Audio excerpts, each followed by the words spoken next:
Premier chant, 6e chapitre, verset 4.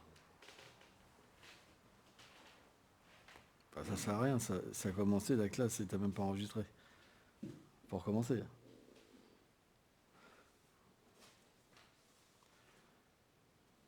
Si vous voulez faire les choses correctement, il faut les faire correctement. Ok. Donc nous allons lire un verset Shrimad Bhagavatam, premier chant, 6e chapitre, verset 2. Om Namo Bhagavate Vasudevaya.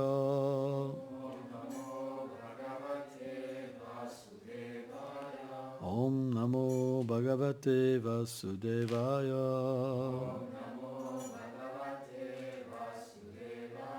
Om Namo Bhagavate Vasudevaya.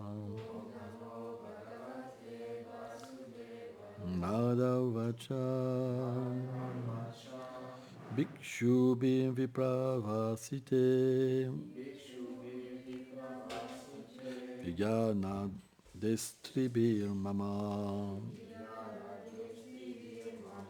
Vartamanum Vyasyadye.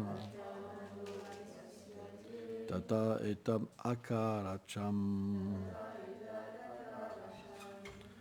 Narada dit, bien que je fusse jeune, quand les sages qui m'avaient donné la connaissance partirent, je fis comme ils m'avaient instruit.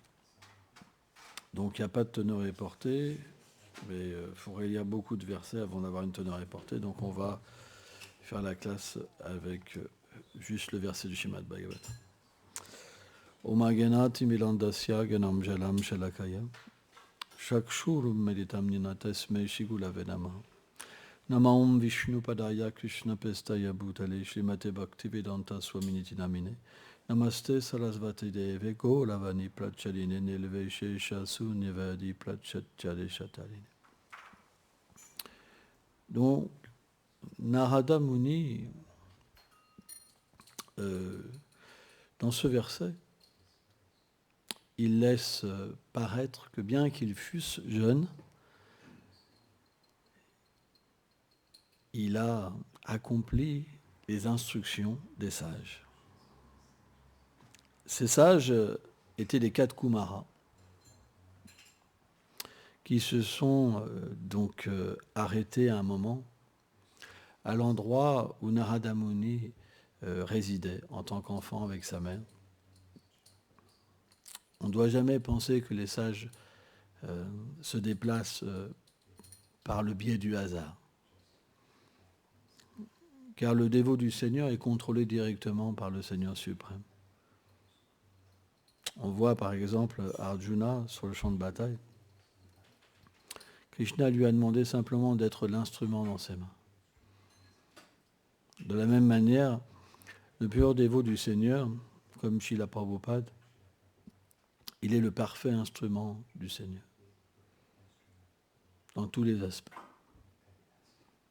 Et là, Narada Muni, bien qu'il soit jeune, et qu'on voit par exemple dans notre civilisation que les enfants pensent qu'à jouer, lui, qu'est-ce qu'il a perçu ? Il a perçu, quand sa mère a été piquée par un serpent, on verra le verset juste après, 1 ou 2 ou 3 versets juste après, il a vu simplement la miséricorde du Seigneur.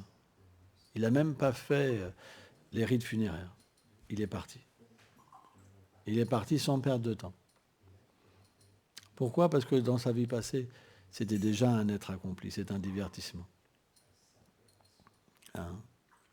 Et donc, naturellement, qu'est-ce que fait percevoir le Seigneur dans cette scène ? C'est que celui qui a pratiqué dans sa vie passée, quand il rencontre de nouveau des dévots, il ne se pose pas de questions. Il laisse tout tomber. C'est tellement puissant que même tout ce qu'il a accompli dans cette vie-là, ça n'a pas de substance. Son attachement pour Krishna revient si puissamment que tout autre attachement disparaît.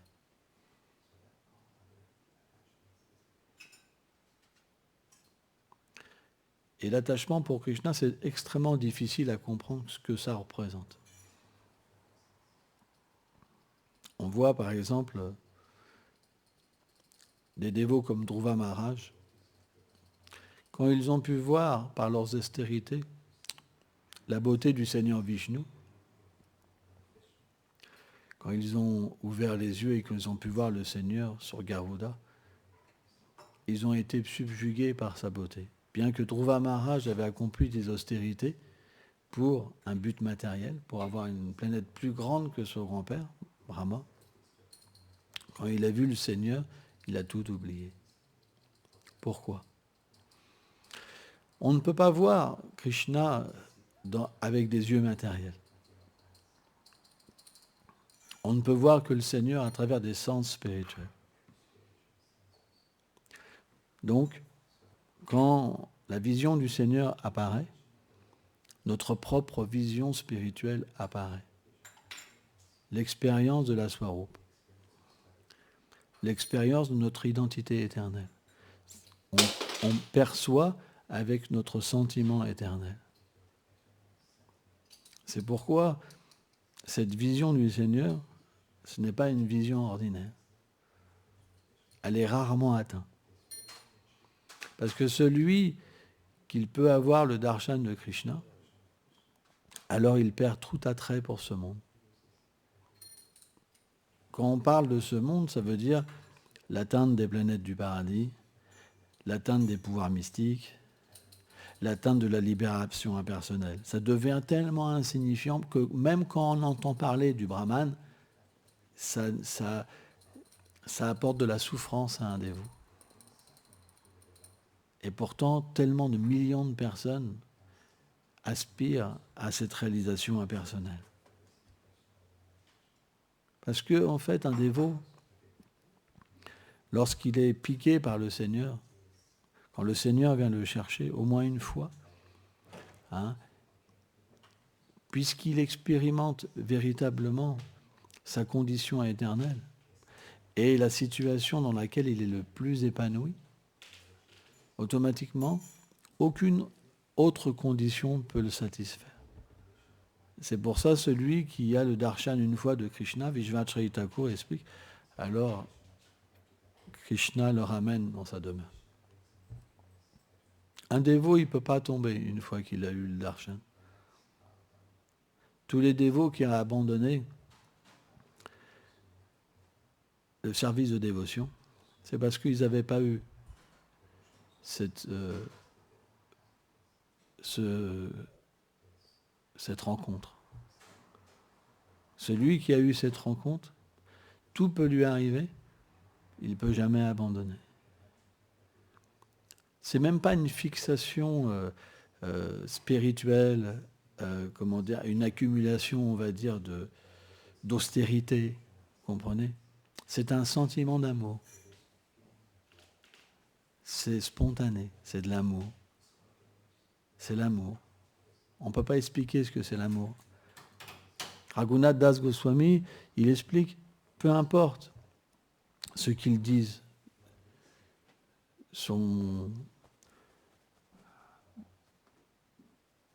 mon objet d'attachement suprême, Krishna, qu'ils disent que c'est un être ordinaire, ou un prince, ou un être puissant, renommé. Peu m'importe. Mon attachement pour lui, il n'a pas de cause. C'est l'amour. Vous pouvez aller dans n'importe quel endroit, lorsque cet attachement pour Krishna est là, tout devient secondaire, tout devient sans goût. Et simplement, vous vous mettez à pleurer de séparation. Même si des choses tellement élevées, spirituelles, viennent à vous, ça n'a pas de goût. Parce que la rencontre avec Krishna, elle a quelque chose de particulier. Parce qu'il y a une intimité qui ne peut pas être connue avec les autres incarnations du Seigneur suprême. C'est impossible qu'une autre incarnation du Seigneur suprême donne ce sentiment, en fait. Parce que quand on rencontre Krishna, on ne rencontre pas Dieu. On rencontre la personnalité qui nous va le mieux. Celle pour qui on est prêt à mourir des millions de fois, juste pour lui essuyer une petite larme. C'est expliqué. Parce que c'est quelque chose d'incommensurable. La rencontre avec Krishna, c'est cette sensation où un océan en fait d'amour entre en nous. Et cet océan nous donne une telle satisfaction dans tous les domaines, dans la senteur, l'odeur de son corps, dans la douceur de son corps, dans la beauté de son corps, de la façon qu'il marche, de la façon qu'il s'habille. C'est illimité, quoi, Krishna. C'est sans limite. Tout est sans limite. Et en plus, il n'y a pas cette connotation de Dieu. Ça veut dire que c'est juste de la douceur. Quand on est avec Krishna, on veut simplement s'occuper de Krishna. C'est notre objet d'amour. Donc à partir de là, on n'a pas de besoin pour nous-mêmes. On a juste du besoin pour lui. Ça, c'est quelque chose qu'on ne peut pas connaître dans ce monde matériel. Et le pire, c'est que Krishna, Yetamam Prapadante, est réciproque avec son dévot. Il n'a plus de besoin pour lui-même, il a juste besoin de nous satisfaire. Cette rencontre, elle ne peut pas être comprise, en fait, par l'âme conditionnée. C'est impossible. Puisque nous, on reste ensemble simplement pour des causes. Mais là, cet amour, il n'a plus de cause.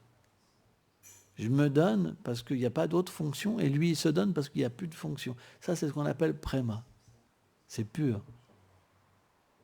C'est pourquoi, une fois que cette expérience, elle est apparue, tout ce qu'on pourra entendre, tout ce qu'on pourra voir, tout ce qu'on pourra sentir et goûter, ça nous paraîtra fade.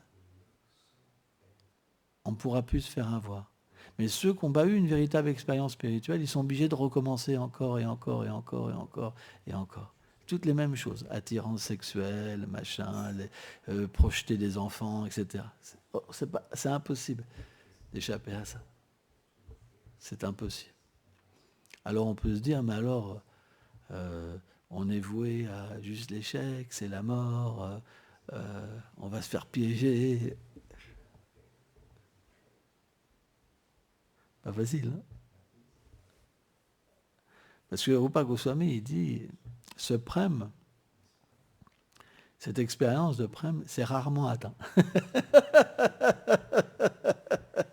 C'est très rare de voir Krishna. C'est extrêmement rare. Mais Krishna est miséricordieux. En fait, il envoie ses dévots dans ce monde. Il y aura toujours des dévots qualifiés pour les gens qui ont le désir sincère. Il y en a qui sont dévots, mais qui n'ont pas envie de retourner à Krishna.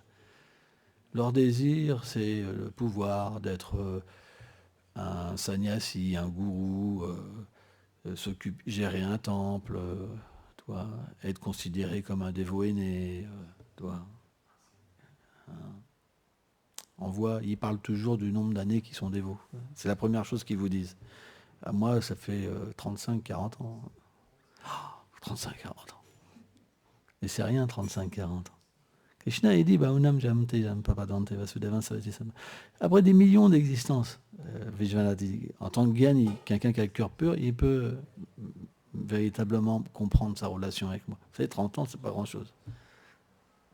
Mais quand on est encore identifié au corps et influencé par le Rajaguna, la passion, alors on est très attaché à notre barrette. C'est comme les militaires, vous savez, ils ont leur barrette, là, attention, ils dorment avec même.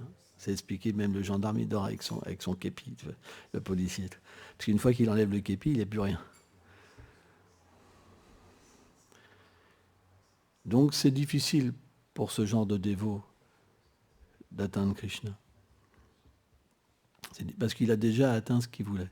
Il a déjà eu sa récompense. C'est du business.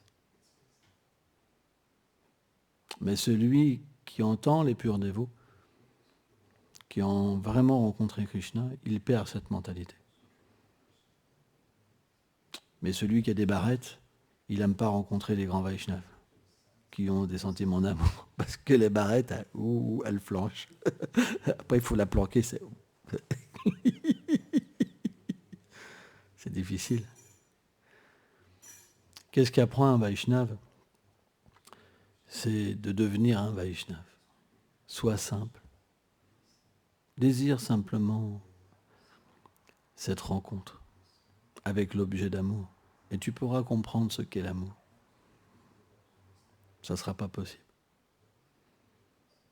Si tu t'associes avec des gens qui sont ensorcelés par la position, alors tu seras ensorcelé toi-même par la position. C'est pour ça qu'on a besoin de suivre un pur dévot. Quelqu'un qui a pu, quelqu'un qui a pu voir le Seigneur dans sa forme éternelle. C'est quelqu'un qui a pu avoir l'expérience de Préma. Parce que naturellement, il est comme Parikshit. Partout où il cherche Krishna. Et partout où il s'arrête, il devient déçu. Rien n'est comme Krishna. Donc il attend simplement que Krishna vienne le chercher. Il y a les pleurs, vraiment. Il y a le sentiment de séparation. Et certainement, ce dévot-là, Krishna viendra le chercher. Parce que jamais Krishna ne délaisse un dévot qui pleure. Jamais. Parce que lui, il pense vraiment qu'il n'a rien. Il pense qu'il n'a rien. C'est pour ça qu'il pleure. Il peut avoir des disciples. Il pense, je suis un tricheur. Il me glorifie, tout ça, mais j'ai rien. J'ai perdu, en fait, ma bonne fortune. Je l'ai perdue. Narada Muni, il a eu cette expérience. Le Seigneur lui a apparu, mais après, il a perdu sa bonne fortune. Et naturellement, la vie d'un dévot, elle est quelque part, je dirais pas amère, parce que dans la séparation, il y a un bonheur extraordinaire. Quand on est séparé, on est très proche. Krishna est très proche. Quand on pleure pour lui, Krishna est très proche. Au point que le dévot, il peut avoir cette expérience que Krishna lui-même vient essuyer ses larmes, mais il pense que ce n'est pas vrai. Prem, l'expérience de Prem, c'est particulier. Parce que quand un dévot se remémore ce moment passé avec Krishna, il pleure et Krishna vient le voir, mais il pense que ce n'est pas vrai. Mersachi, c'était comme ça. A cuisiné tous les jours pour son imaï. Et tous les jours, Chaitanya Mahaprabhu, il venait manger. Mais quand elle voyait l'assiette, elle disait c'est pas possible. Elle nettoyait tout et elle recommençait. Et Nima, il venait manger encore et encore et encore et encore et encore. Mais elle pensait toujours que c'était pas vrai. C'est ça l'expérience de Prema. Une fois qu'on rencontre Krishna, le désir qu'on a, il n'y a rien qui peut être plus élevé. Et donc, ça incite Krishna à venir voir son dévot. Mais le dévot pense toujours c'est pas vrai.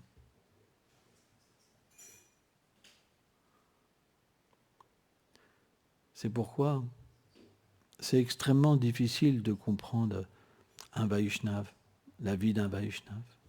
Extrêmement difficile. Parfois un Vaishnav, il peut même utiliser toutes sortes de choses. Il peut penser, j'en ai marre, je vais me détruire. Mais rien ne peut le détruire. Rien. Krishna est toujours là pour le protéger personnellement. C'est pour ça que Krishna, dans la Bhagavad Gita, il dit Yoga Kshema Vyameha. Il dit mon dévot, tout ce qu'il a, je le préserve, et tout ce qu'il n'a pas, je lui donne. C'est ça Krishna. Mais qu'est-ce que veut un dévot? Est-ce qu'il veut une machine à laver? Une belle voiture? Il veut simplement plus de service. Le dévot, la seule chose qui le satisfait, c'est les pieds pareils au lotus de Krishna. Alors bien sûr, ça c'est une première approche. Une approche plus élevée, c'est les pieds pareils au lotus de Shrimati Radharani.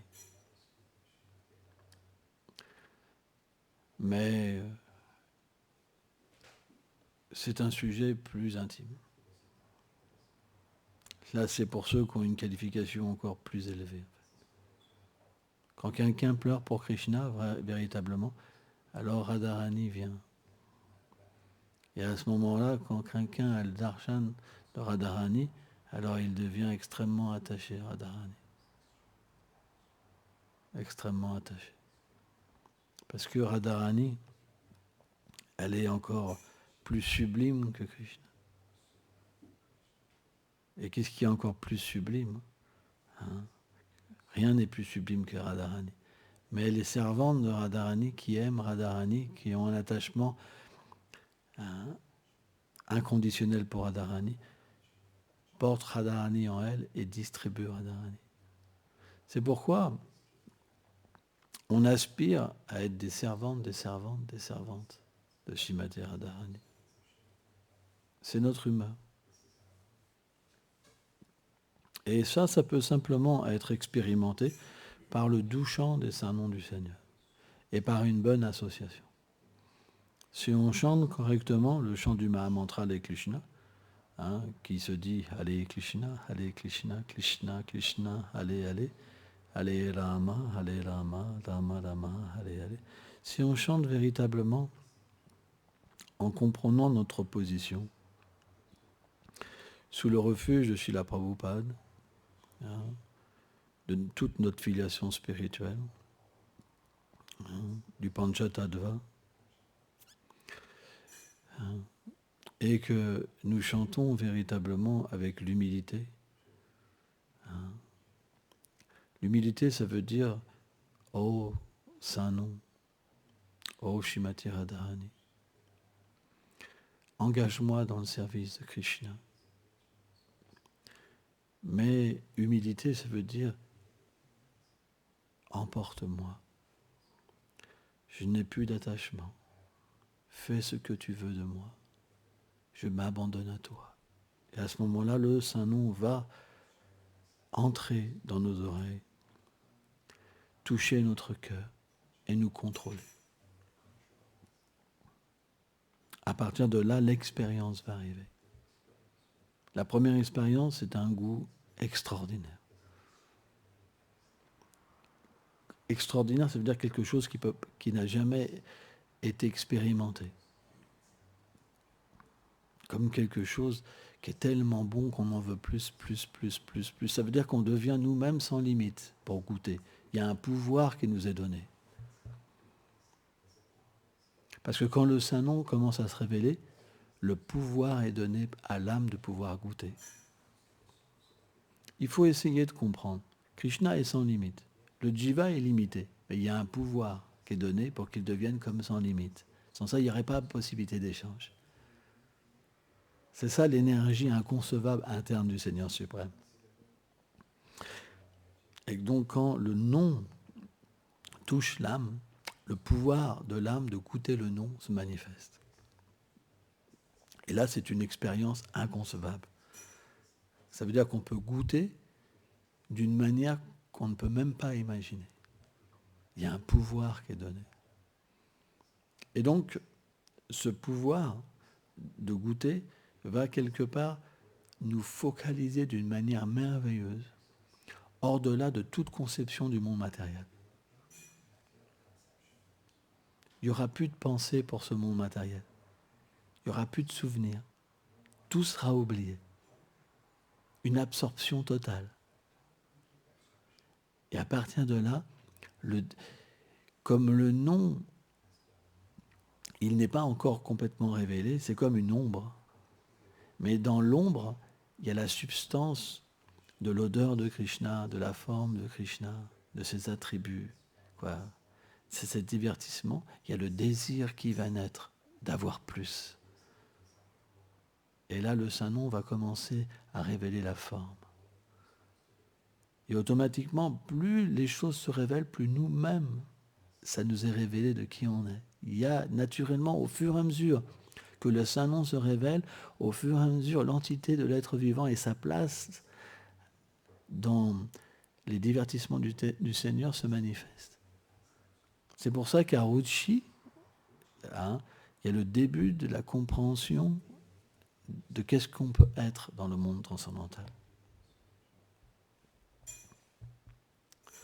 Donc, on est dans une situation qui est inconcevable.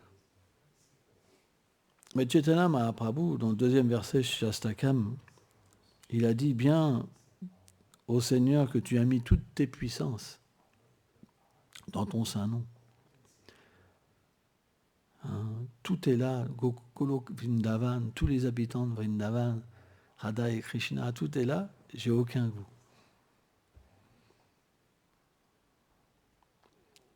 Pourquoi ? Parce qu'on n'a pas la bonne attitude. C'est le seul problème. Si notre attitude est bonne, ça prend que quelques instants. Srila Prabhupada disait ça. Ça prend que quelques instants. Où est la difficulté ? Notre seule difficulté, c'est l'attitude. C'est pourquoi nous devons faire attention avec nos échanges avec les dévots, avec les êtres vivants. Nous devons toujours avoir conscience que le Seigneur est dans le cœur de tous les êtres et qu'il est dans notre cœur. Nous devons véritablement être un serviteur et pas un maître. Et on voit par exemple dans la vie de Srila Prabhupada, Prabhupada ne s'est jamais présenté comme le maître, mais comme le serviteur. Et c'est ça la qualité essentielle d'un maître spirituel, c'est qu'il est un serviteur, pas un maître.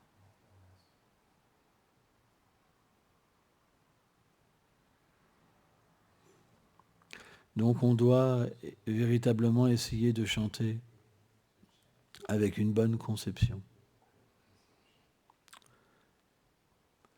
Parce que si on ne développe pas le goût, si l'expérience de Krishna ne vient pas à nous, on va se rabattre sur quoi ? Pratishta, la reconnaissance. Ma barrette. Je veux ma barrette. Il n'y a pas deux façons de faire.